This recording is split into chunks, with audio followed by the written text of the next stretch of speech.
Kekacauan merasuki pasukan aliansi bajak laut dan samurai setelah Kaido mengumumkan bahwa Luffy telah kalah. Chopper yang sedang menghadapi Queen tidak sanggup menahan air matanya saat mengetahui sang kapten telah kalah. Selain itu, para samurai mulai berpikir bahwa perlawanan yang mereka lakukan telah sia-sia. Namun, saat banyak orang mulai kehilangan kepercayaan diri, Sanji muncul dengan membawa keyakinan baru. Sanji yang masih setia membawa Zoro melancarkan jurus Double Jump yang sukses membuat Queen dan Perospero tersungkur. Sanji lantas meminta Chopper untuk berhenti menangis karena semua harus tetap yakin bahwa Luffy masih hidup dan akan bangkit untuk mengalahkan Kaido. "Bukankah kita sudah berkali-kali menyaksikan mukjizat?" kata Sanji kepada Chopper. Ucapan Sanji itu mengacu pada bajak laut topi jerami yang sudah sering menghadapi momen di mana mereka kewalahan dan Luffy harus tumbang di tangan musuh. Namun pada akhirnya Luffy selalu bangkit dan semangat Luffy juga membuat anak-anak buahnya bisa terus bertarung dan berakhir sebagai pemenang di setiap perperangan. Keyakinan Sanji itu sempat membuat para samurai keheranan. Kenapa Sanji masih semangat untuk bertarung padahal kaptennya baru saja dilaporkan tewas? Sanji pun tidak mempedulikan itu dan siap untuk berhadapan dengan Queen di panggung utama Onigashima. Shin pindah ke tempat persembunyian Momonosuke yang sudah hancur berantakan akibat serangan Kaido. Okiku dan Kanjuro tampak sudah tidak bergerak. Sementara Kinemon yang sudah terluka parah masih berusaha untuk menusuk Kaido menggunakan pedang yang sudah patah. Kin tampak berusaha mengulur waktu agar Momonosuke dan Shinobu bisa kabur dari kejaran Kaido. Namun usaha itu tampaknya kurang berguna lantaran kondisi Kin yang sudah bersimpah darah. Kaido pun menyebut bahwa usaha Kin tidak akan berguna karena hasil akhir akan tetap sama, yaitu Momonosuke akan mati di tangan Kaido. Kaido pun mengambil pedang milik Kin dan langsung menancapkannya ke tubuh Kin. Kin yang sudah tidak berdaya langsung terkapar di tanah dan Kaido melanjutkan perburuan terhadap Momonosuke. Di momen pelariannya, Momonosuke memegang salah satu maris dan hendak menyampaikan sebuah pengumuman pada semua orang yang ada di Onigashima. Sambil menangis, Momo mengumumkan bahwa Luffy masih hidup. Suara yang dia dengar di episode yang lalu ternyata adalah suara dari Luffy yang kini tenggelam di lautan Wano. Momo dan Luffy menggunakan kemampuan Voice of All Things untuk saling berkomunikasi dan Luffy ingin Momo menyampaikan kabar bahwa dia masih hidup. Luffy tidak mau para pejuang kemerdekaan Wano jadi patah arang dengan kabar yang disampaikan Kaido. Luffy pun meminta semua orang untuk tetap bertarung sekuat tenaga dan tetap percaya bahwa dia akan bisa mengalahkan Kaido. Ucapan Luffy yang disampaikan Momo itu langsung membakar semangat para samurai yang tadi sempat padam dan pertarungan pun kembali panas. Jelang akhir episode, Eiichiro Oda menyisipkan sedikit perkembangan dari masing-masing karakter di Onigashima. Luffy yang tubuhnya tenggelam ditemukan oleh anggota Herd Pirates yang masih berkeliaran di lautan menggunakan Polar Tank. Mereka tampaknya juga mendengar suara Luffy dan bergegas untuk menyelamatkan kapten bajak laut topi jerami itu. Lalu Nami, Usopp, dan Tama yang sedang melarikan diri turut bersyukur bahwa Luffy masih hidup. Namun, mereka digagetkan dengan suara misterius yang muncul dari klimatak milik Nami. Dan ternyata suara itu muncul dari Zeus yang sukses melarikan diri dari Big Mom dan bersembunyi di klimatak Nami. Lalu ada Big Mom yang sedang terlibat 1 lawan 1 dengan Eustaski. Di tengah-tengah pertarungan, Law muncul sambil mengatakan bahwa dia sudah lama mengenal Luffy, dan itu membuat dia mempercayai kabar yang disampaikan Momo.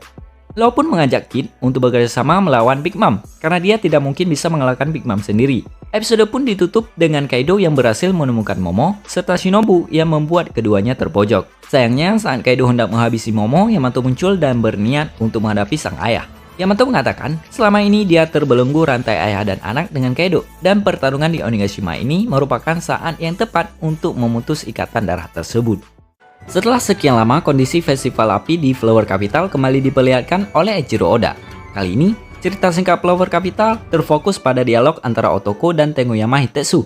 Hitetsu bercerita bahwa festival api adalah perayaan untuk mengenang orang-orang yang telah meninggal dan berharap arwah mereka bisa pergi ke surga dengan tenang. Di momen itu, Toko teringat sosok sang ayah, Shimotsuki Yasui, yang meninggal setelah dieksekusi oleh Orochi. Tengoyama pun memastikan bahwa Yasui pasti bisa melihat apa yang sedang terjadi di Wano dan terus mengawasi Otoko dari alam baka. Setelah momen singkat di Flower Capital, adegan kembali ke Onigashima yang sedang melayang menuju Flower Capital. Para anggota CP0 yang sedang mengawasi jalannya pertarungan di Onigashima merasa takjub dengan semangat para samurai dan bajak laut yang tidak menyerah meski ada kabar bahwa Luffy telah meninggal. Bahkan situasi kini mulai memihak aliansi samurai pemberontak dan bajak laut setelah adanya pemberontakan dari Pleasures dan Waiters. Kini, jumlah pasukan Beast Pirates ditambah samurai Orochi berjumlah 20.000, sedangkan aliansi samurai dan bajak laut menjadi 7.000. Jumlah itu masih bisa berubah dengan fakta bahwa para gifter telah mengonsumsi Kibidango buatan Otama dan tinggal menunggu untuk memberontak saat mereka mendengar perintah dari Tama. Berbicara kondisi Tama, Dia bersama Nami dan Usopp sedang berputar-putar mencari jalan menuju panggung utama Onigashima demi bisa mengaktifkan efek dari Kibidango yang dia ciptakan.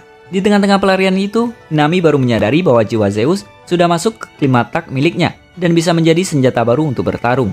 Zeus pun menjelaskan bagaimana dirinya bisa pindah dari gumpalan awan ke klimatak Nami. Sayangnya, Nami yang masih memendam rasa kesel ke Zeus tak mau mendengarkan cerita arwah buatan Big Mom tersebut. Saat tiba di panggung utama Onigashima, Usopp melihat ada bahu Wang yang hendak memberikan pengumuman yang mungkin bisa membuat semangat para samurai hancur. Kabar itu adalah kemungkinan matinya Momonosuke yang jatuh dari Onigashima bersama Shinobu saat dikejar-kejar oleh Kaido. Namun belum sempat menyampaikan pengumuman, konsentrasi Bahu Wang terpecah lantaran ulti yang tiba-tiba muncul dan langsung menghantam Usopp. Ulti yang babak belur setelah sebelumnya terkena hantaman jurus Big Mom mengatakan bahwa Utama adalah sumber dari semua masalah. Utama bertanggung jawab atas pemberontakan yang terjadi di Onigashima termasuk membuat Big Mom jadi membelot. Melihat Tama yang tidak berdaya, Nami langsung mengarahkan pukulan ke arah ulti. Dan di momen itulah Zeus memberikan bantuan. Klimatak Nami berubah bentuk jadi palu gada yang sukses mengenai kepala ulti meski tidak membuat ulti terhempas. Kerjasama antara Nami dan Usopp pun tersaji saat Usopp menembakkan peluru Green Star Sargasso yang memisahkan ulti dengan Tama dan membuat kesempatan bagi Nami untuk menunjang ulti dengan jurus petirnya. Jurus Raite pun dilancarkan dan meski ulti sempat menghindar, serangan Nami tetap kena sasaran lantaran Zeus hadir untuk memberi bantuan. Ulti pun terkapar dan Bahu Wang tidak sengaja mengumumkan momen tersebut. Dia bahkan mengumumkan bukan hanya ulti yang kalah, melainkan juga Pekuan yang sebelumnya telah dihajar oleh Big Mom. Kabar mengejutkan itu membuat kru Pires kaget bukan main, dan mereka mulai khawatir dengan situasi pertarungan di Onigashima. Dan saat semua orang sedang terkaget-kaget, Usopp sukses menangkap Bahu Wang dan memberikan kesempatan pada Otama untuk mengaktifkan efek Kibidango-nya. Pertarungan ayah dan anak pun akan tersaji di puncak tengkorak Onigashima. Yamato sudah bertekad untuk memutus tali keluarga dengan Kaido. Dia menghunuskan palu gadanya ke hadapan sang ayah. Kaido mengatakan bahwa Yamato tidak akan mungkin bisa mengalahkan dirinya karena level mereka berbeda jauh. Yamato pun sadar dengan hal itu dan mengatakan bahwa apa yang dia lakukan sekarang adalah mengulur waktu sampai Luffy bisa kembali ke Onigashima. Yamato mengatakan Luffy adalah sosok yang ditunggu Kozuki Oden selama ini dan dia pasti bisa mengalahkan Kaido. One Piece episode kali ini pun ditutup dengan deklarasi Yamato bahwa dia akan berlayar ke lautan bersama Luffy. Dan itu akan dia lakukan setelah Kaido kalah dan terusir dari negeri Wano. Yang menjadi fokus utama dalam episode kali ini adalah pertarungan antara Jinbe dan Wushu. Ini adalah pertama kalinya dalam beberapa episode terakhir pertarungan Jinbe versus Wushu diperlihatkan oleh Eiichiro Oda.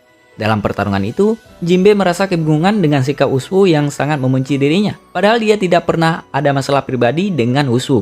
Seakan ingin membuka semua rahasia yang dia pendam, Wushu mulai melancarkan serangan yang mengembalikan memori semua orang terhadap Arc Water 7 dan Arc Enies Lobby. Bagi kalian yang lupa, di Arc Water 7 dan Enies Lobby, kru bajak laut topi jerami harus berurusan dengan agen rahasia pemerintah dunia yang bernaung dalam nama CP9. Para anggota CP9 itu punya kemampuan mumpuni. Salah satunya adalah Rokushiki, di mana mereka bisa memaksimalkan seluruh bagian tubuh mereka seperti sebuah senjata. Nah, kembali ke Jinbe versus Wushu. Salah satu anggota The Flying Six itu ternyata bisa menggunakan kemampuan Rokushiki. Mulai dari Shigan aka peluru jari yang dimodifikasi menjadi Hagan alias peluru pedang dan Gagan alias peluru taring. Rankyaku alias kaki badai dan Tekai alias tubuh baja. Keterampilan Wushu dalam menggunakan Rokushiki akhirnya mengingatkan Jinbe pada berita masa lalu di mana ada seseorang agen pemerintah dunia yang dipenjara hingga akhirnya melarikan diri. Wushu pun mengamini ucapan Jinbe itu dan mengatakan bahwa dia sebenarnya adalah agen andalan pemerintah. Namun 12 tahun yang lalu, Wushu mengaku telah membuat kesalahan besar yang membuat dia akhirnya harus dipenjara dan posisinya sebagai salah satu agen terbaik pemerintah dunia disalib oleh Rob Lucci. Di momen itulah Wushu akhirnya mengatakan bahwa kesalahan yang dia lakukan di masa lalu adalah gagal mengawal buah iblis yang dibawa ke kapal pemerintah dunia. Dan buah yang gagal dilindungi itu adalah buah iblis yang dimakan belasan tahun lalu Monkey D. Luffy, Gomu Gomu no Mi. Apakah momen itu mengingatkan kalian pada sesuatu? Ya, informasi yang disampaikan Wushu itu membawa kita semua ke momen saat Luffy dimarahi Shanks lantaran memakan buah Gomu Gomu. Kalian ingat kapan momen itu terjadi? Ya, di chapter pertama dari komik One Piece. Saat itu, Shanks dan anak buahnya kaget melihat lengan Luffy yang bisa memanjang dan Luffy pun mengaku baru saja memakan buah yang rasanya sangat tidak enak. Ternyata buah yang dimakan Luffy adalah Gomu Gomu no Mi yang menurut perkataan Lakiru direbut oleh bajak laut rambut merah dari kapal musuh. Dan menyambung ucapan Wushu di episode yang lalu, kapal musuh yang saat itu diserang oleh Shanks adalah kapal pemerintah dunia yang dijaga oleh dirinya. Dan akibat kegagalannya menjaga buah itu, hingga akhirnya jatuh ke tangan Shanks, Wushu harus hidup sebagai pesakitan. Belasan tahun kemudian, tepatnya 2 tahun lalu, Wushu yang sudah kabur dari penjara melihat sosok Luffy yang saat itu menjadi salah satu bajak laut muda menjanjikan. Melihat Luffy yang memiliki kemampuan buah iblis Gomu-Gomu, memori kelam Wushu muncul kembali dan akhirnya dia sangat mengunci Luffy. Itulah sebabnya dia sangat ingin menghabisi Jinbe karena Jinbe adalah bagian dari bajak laut topi jerami pimpinan Luffy. Selain kabar mengejutkan soal hubungan Luffy dengan Wushu, episode kali ini juga memperlihatkan perubahan besar-besaran di pertarungan Onigashima. Otama akhirnya sukses mengaktifkan kemampuan buah iblisnya dan membawa semua gifter yang sudah memakan Kibidango buatannya membelot dari Kaido dan kini berada di sisi aliansi bajak laut dan samurai pemberontak. Kondisi itu membuat alur pertarungan di Onigashima akan berubah total. Di sisi lain, Queen yang ternyata adalah cyborg menggunakan wujud hybridnya untuk berhadapan dengan Sanji. Di momen itu, Queen pun mengkonfirmasi bahwa dia sempat bergabung dalam sebuah penelitian bersama Mads Vinsmoke Church, ayah dari Sanji. Entah apa yang terjadi di penelitian itu, tapi Queen jadi benci pada Judge dan kebencian itu disalurkan pada Sanji. Lalu ada Chopper yang kini bertubuh kecil tapi bersuara layaknya kakek-kakek akibat efek Rumble Ball buatan Kaisar. Chopper diberitahu oleh Miyagi, dokter dari suku Minks, bahwa mereka punya sebuah obat yang bisa membuat Zoro sembuh dalam seketika. Namun obat itu punya efek samping bahwa saat khasiat obat itu hilang, maka rasa sakit yang dirasakan peminumnya akan 2 kali lebih hebat dari sebelumnya. Zoro pun tidak peduli dengan efek samping itu dan meminta Miyagi untuk segera memberikan obat itu. Zoro mengatakan jika dia tidak bisa bertarung saat ini, maka semua perjuangannya akan sia-sia.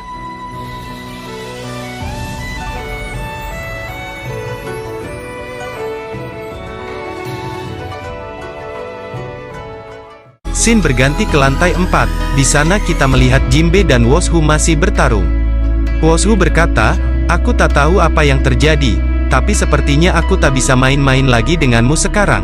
Wushu pun melancarkan serangannya kepada Jinbe yang bernama Blade Pistol. Jinbe pun menahan serangan Wushu dengan Fishman Karate. Tidak berhenti di situ, Jinbe melancarkan serangannya lagi yang bernama Arabesque Breakfast. Lalu Wushu melancarkan tendangannya yang bernama Tempest Kick. Jinbe pun menahan serangan itu dengan tangannya yang sudah diselimuti oleh haki. Lalu Jinbe berkata kepada Wushu, "Itu Iron Body bukan? Itu adalah 6 kekuatan yang dipakai oleh petinggi pemerintah?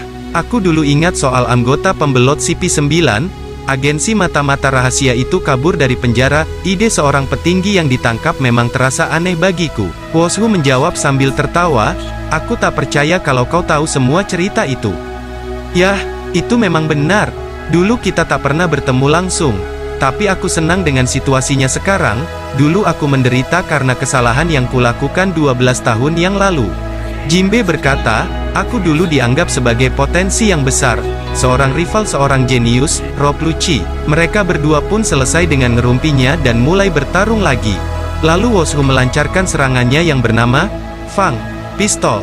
Jinbe pun menghindari serangan itu lalu berkata, "Aku bisa melihat bakatmu, kau memakai variasi dari 6 kekuatan yang belum pernah kulihat. Situasimu kedengarannya memang sangat disayangkan, tapi itu sepertinya tak ada hubungannya denganku." Wushu lalu menjawab, "Justru sebaliknya, kau baru saja bilang kalau kau anggota bajak laut kru Mugiwara. Nama itu selalu mengingatkanku pada masa laluku yang pahit 12 tahun yang lalu. Aku gagal menjaga buah iblis yang sedang dipindahkan di kapal pemerintah.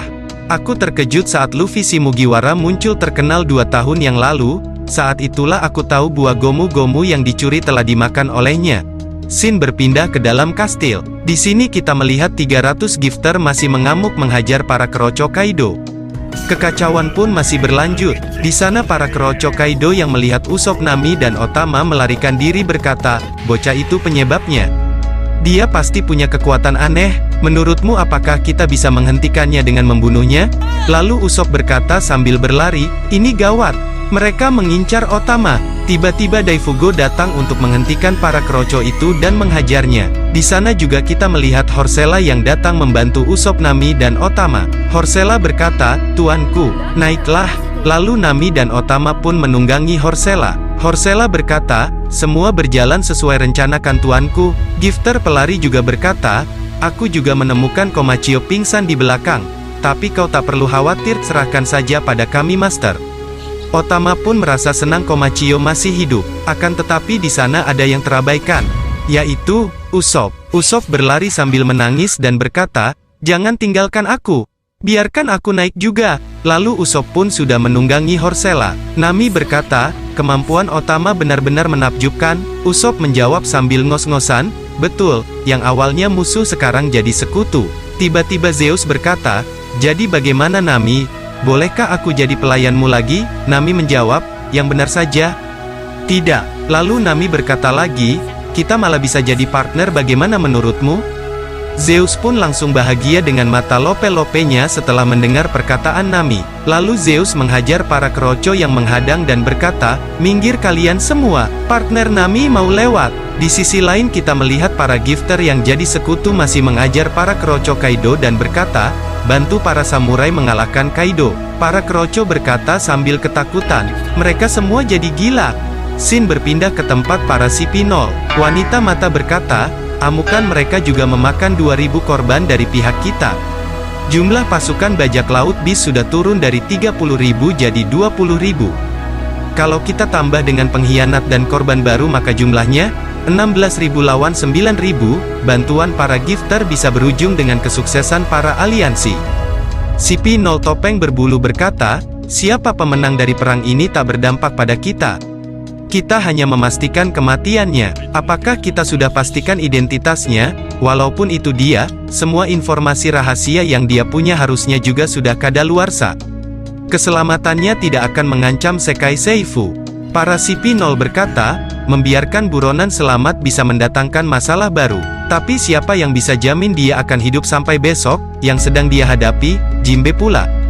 Scene berpindah ke lantai 4. Di sini kita melihat Woshu yang sedang melancarkan serangan kepada Jinbe yang bernama Moon Wolf. Jinbe berkata, "Jadi itu artinya kau menyimpan dendam kepada Luffy?" Woshu menjawab, "Masalahku adalah dengan orang yang mencuri Gomu Gomu no Mi, yaitu Akagami no Sangs." Lalu Woshu menyerang Jinbe sambil berkata, "Luffy memakai topi jerami yang sama, dan dia juga yang mendapatkan kekuatan Gomu Gomu, jadi wajar kalau kebencianku menjalar padanya." Lalu Woshu menyerang dengan teknik yang bernama Fang Cavalry Flash. Jinbe pun menahannya dengan tangan yang sudah diselimuti haki, dan mengangkatnya lalu membantingnya ke bawah dengan teknik yang bernama Fishman Jujutsu, FTD Shoulder Throw.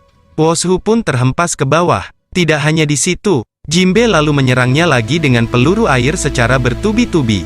Akan tetapi Woshu masih bisa berdiri lagi dan berkata sambil kesakitan, "Sial, sakit tahu." Lalu Woshu berkata lagi, "Yang ingin kutanyakan padamu adalah saat di penjara dulu aku mendengar cerita.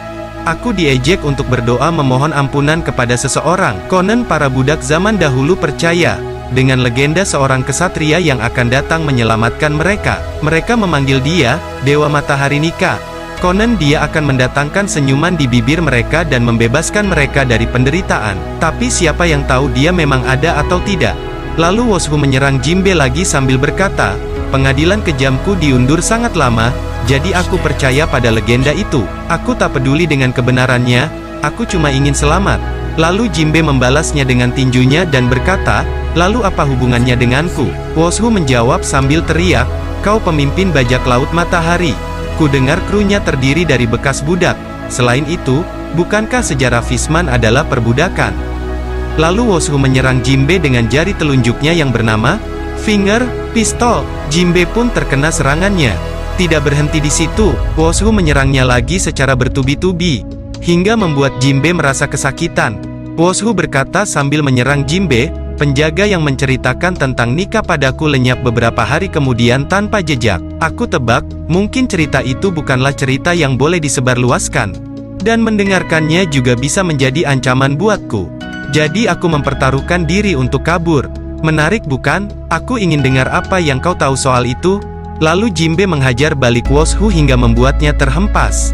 Jinbe pun menyerangnya lagi dengan Fishman Karate. Tidak hanya di situ, Jinbe meninjunya lagi dengan teknik Shark Grip. Lalu Jinbe berkata, "Tak ada yang ingin kukatakan padamu. Rasakan ini." Jinbe pun menyerang Woshu dengan teknik terkuatnya yang bernama Gargoyle Tail Fish. Serangan Jinbe pun membuat Woshu terhempas jauh tak sadarkan diri. Lalu Jinbe berkata, jika kau ingin berkomentar sejarah seseorang sebaiknya jangan setengah-setengah.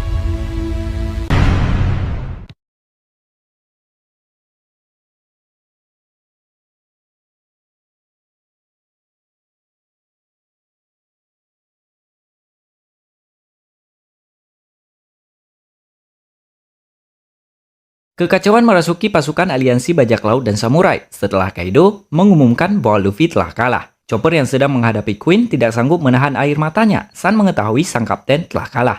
Selain itu, para samurai mulai berpikir bahwa perlawanan yang mereka lakukan telah sia-sia. Namun, saat banyak orang mulai kehilangan kepercayaan diri, Sanji muncul dengan membawa keyakinan baru. Sanji yang masih setia membawa Zoro melancarkan jurus Double Jump yang sukses membuat Queen dan Perospero tersungkur. Sanji lantas meminta Chopper untuk berhenti menangis karena semua harus tetap yakin bahwa Luffy masih hidup dan akan bangkit untuk mengalahkan Kaido. Bukankah kita sudah berkali-kali menyaksikan mukjizat? Kata Sanji kepada Chopper. Ucapan Sanji itu mengacu pada bajak laut topi jerami yang sudah sering menghadapi momen di mana mereka kewalahan dan Luffy harus tumbang di tangan musuh. Namun pada akhirnya Luffy selalu bangkit dan semangat Luffy juga membuat anak-anak buahnya bisa terus bertarung dan berakhir sebagai pemenang di setiap perperangan. Keyakinan Sanji itu sempat membuat para samurai keheranan. Kenapa Sanji masih semangat untuk bertarung padahal kaptennya baru saja dilaporkan tewas? Sanji pun tidak mempedulikan itu dan siap untuk berhadapan dengan Queen di panggung utama Onigashima. Scene pindah ke tempat persembunyian Momonosuke yang sudah hancur berantakan akibat serangan Kaido. Okiku dan Kanjuro tampak sudah tidak bergerak. Sementara Kinemon yang sudah terluka parah masih berusaha untuk menusuk Kaido menggunakan pedang yang sudah patah. Kin tampak berusaha mengulur waktu agar Momonosuke dan Shinobu bisa kabur dari kejaran Kaido. Namun usaha itu tampaknya kurang berguna lantaran kondisi Kin yang sudah bersimpah darah. Kaido pun menyebut bahwa usaha Kin tidak akan berguna karena hasil akhir akan tetap sama, yaitu Momonosuke akan mati di tangan Kaido. Kaido pun mengambil pedang milik Kin dan langsung menancapkannya ke tubuh Kin. Kin yang sudah tidak berdaya langsung terkapar di tanah dan Kaido melanjutkan perburuan terhadap Momonosuke. Di momen pelariannya, Momonosuke memegang salah satu maris dan hendak menyampaikan sebuah pengumuman pada semua orang yang ada di Onigashima. Sambil menangis, Momo mengumumkan bahwa Luffy masih hidup. Suara yang dia dengar di episode yang lalu ternyata adalah suara dari Luffy yang kini tenggelam di Lautan Wano. Momo dan Luffy menggunakan kemampuan Voice of All Things untuk saling berkomunikasi dan Luffy ingin Momo menyampaikan kabar bahwa dia masih hidup. Luffy tidak mau para pejuang kemerdekaan Wano jadi patah arang dengan kabar yang disampaikan Kaido. Luffy pun meminta semua orang untuk tetap bertarung sekuat tenaga dan tetap percaya bahwa dia akan bisa mengalahkan Kaido.